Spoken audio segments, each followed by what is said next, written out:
बढ़ते हुए प्रदूषण तथा बदलती हुई जीवन शैली के कारण विशेषकर गर्मियों में आंख में सूखापन हो जाता है, जो अनेक परेशानियों को जन्म देता है। इस वीडियो में हम आपको इस बीमारी के लक्षण, कारण, जांच, बचाव तथा इलाज के बारे में बताएंगे। लक्षण: आंख में खुश्की, जलन, रड़क, खुजली महसूस होना, जल्दी थकावट, धुंधला दिखना, आंख लाल होना, आंख में पानी आना, रोशनी बर्दाश्त न कर पाना, कॉन्टैक्ट लेंस से असुविधा होना, आंख में दर्द होना आदि। कारण: कंप्यूटर, मोबाइल, टीवी आदि प्रयोग करते समय पलकें न झपकाना तथा कंप्यूटर, टीवी का अधिक प्रयोग करना। वातानुकूलित वातावरण में विशेषकर सीधी हवा के सामने अधिक समय तक रहना। बढ़ती उम्र के साथ आंख का पानी कुदरती भी कम हो जाता है। जोड़ों का दर्द जैसे कि गठिया, थायराइड तथा अन्य ऑटो इम्यून बीमारियां तथा उनके उपचार की दवाइयों से भी सूखापन होता है। महिलाओं में हार्मोनल बदलाव, विशेषकर रजोनिवृत्ति अर्थात मेनोपॉज के पश्चात, कॉन्टैक्ट लेंस का अधिक समय तक प्रयोग करना तथा लेसिक लेजर का पश्चात भी आंखों में सूखापन होता है। लेसिक लेजर के पश्चात जो सूखापन होता है वो टेम्परेरी तौर पर होता है तथा उसके लिए लुब्रिकेटिंग दवाइयाँ दी जाती हैं। कॉन्टैक्ट लेंस में यह ध्यान रख सकते हैं कि कॉन्टैक्ट लेंस को अधिक घंटे तक प्रयोग न किया जाए तथा और भी ड्यूरेशन जितनी कम कर सकते हैं कम की जाए।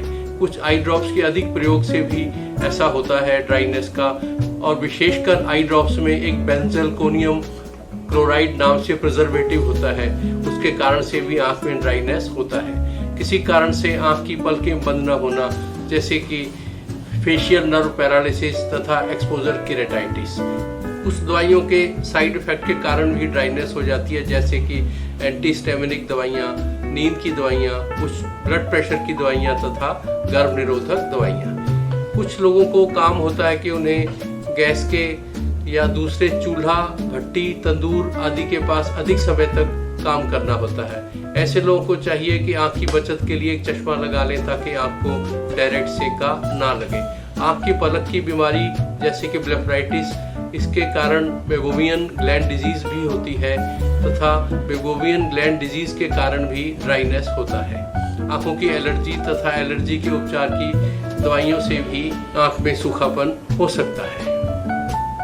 निदान अर्थात डायग्नोसिस: ड्राइनेस के डायग्नोसिस के लिए Schirmer test, T BUT test, tear meniscus height, LipiView, इन टेस्टों से आंख की ड्राइनेस का पता चलता है। उपचार तथा बचाव के तौर पर यदि उपरोक्त जो कारण बताए गए हैं, यदि कोई कारण है तो हमें सबसे पहले वो कारण दूर करने चाहिए। इसके अलावा कृत्रिम आंसू अर्थात लुब्रिकेटिंग मॉइस्चराइजिंग आई ड्रॉप्स होती हैं, इनका प्रयोग करना चाहिए।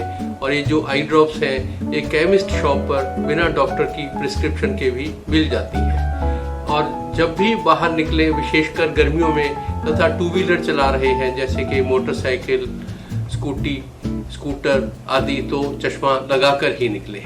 कुछ आंसू बढ़ाने की दवाइयाँ होती हैं जैसे कि साइक्लोस्पोरिन आई ड्रॉप्स, इनके प्रयोग से भी सूखापन ठीक होता है। इसके अतिरिक्त आंख से नाक में पानी जाता है और उसका एक रास्ता होता है जो कि पंक्टम नाम के एक छेद से होता है। पंक्टम को भी कॉटरी या प्लग से बंद कर देते हैं ताकि आंख का जो पानी है वो आंख में ही रहे तथा नाक में ना जाए। कुछ खाने पीने के लिए ओमेगा 3 फैटी एसिड नाम की दवाई होती है, इससे भी आंख के ड्राईपन में फायदा होता है। और भोजन में हरे पत्तेदार सब्जी, ट्यूना मछली, बादाम, अखरोट आदि का अधिक प्रयोग करें। इसके अतिरिक्त आंख के सूखेपन के इलाज के लिए एक लिपीफ्लो नाम से मशीन है जो कि हरियाणा में पहली बार एडवांस लेसिक लेजर सेंटर में लगाई गई है तथा इस मशीन के प्रयोग से भी आंख के सूखेपन से काफ़ी समय तक सही रहता है। कंपैरेटिव हेल्थ केयर की मदद से आप अपने शहर के अच्छे डॉक्टर और अच्छे हॉस्पिटल एवं हॉस्पिटल में क्या क्या सुविधाएं उपलब्ध है देख सकते हैं और कंपेयर करके बुक कर सकते हैं। अगर कोई पेशेंट लंबे समय से किसी बीमारी से ग्रसित है तो यहाँ अपनी रिपोर्ट्स शेयर कीजिए और डॉक्टर्स द्वारा सही राय जानिए। गूगल प्ले स्टोर से आप एप्लीकेशन इंस्टॉल कर सकते हैं और वहाँ से सारी सुविधाएं देख सकते हैं। हमारे चैनल को शेयर और सब्सक्राइब कीजिए और बेल आइकन दबाना ना भूलिए।